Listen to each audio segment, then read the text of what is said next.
Hello guys, আসসালামু আলাইকুম। আবার চলে আসলাম আপনাদের মাঝে আরেকটা ভিডিও নিয়ে। হ্যাপি আপুকে দেখেন, হ্যাপি আপু তার ফ্যামিলিটাকে হিন্দু থেকে মুসলমান বানিয়ে ফেলেছে। এখন আগে তার ভাই হয়েছে, এখন তার মা হয়েছে মুসলমান। এখন এই জিনিসটা আমার দেখে ভালো লাগে। তার মা রোজা রাখে, 5 ওয়াক্ত নামাজ পড়ে। আল্লাহ চাইলে কি না পারে, আল্লাহ তাআলা তাদের ফ্যামিলিটাকে হেদায়েত দিছে দেখে উনি মুসলমান হতে পারে। কেমন প্রথম তারাবি নামাজে গিয়েছিল, মানে মা আজকে হচ্ছে কোথায় গেছে চলেন আপনাদের সাথে শেয়ার করবো। আসসালামু আলাইকুম। ওয়ালাইকুম আসসালাম।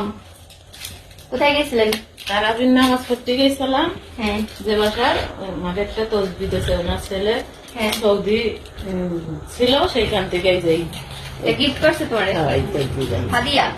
হ্যাঁ, মাশাআল্লাহ, দেখি আব্দুল্লাহ আম্মুর এটা গিফট করছে আজকে। আজকে আম্মু প্রথম তারাবি নামাজে গিয়েছিল, মানে নিয়ে গেছিল বাসা থেকে এসে। প্রথম না তো, কাল করতে গেছে। হ্যাঁ, কালকেও গেছিল আর মানে বাসা থেকে এসে নানুরা নিয়ে গেছে, তাই না? হ্যাঁ, কেমন লাগলো তোমার? আলহামদুলিল্লাহ খুব ভালো লাগছে। আর আমার তারাবি পড়েও খুব ভালো লাগে। আমি যেন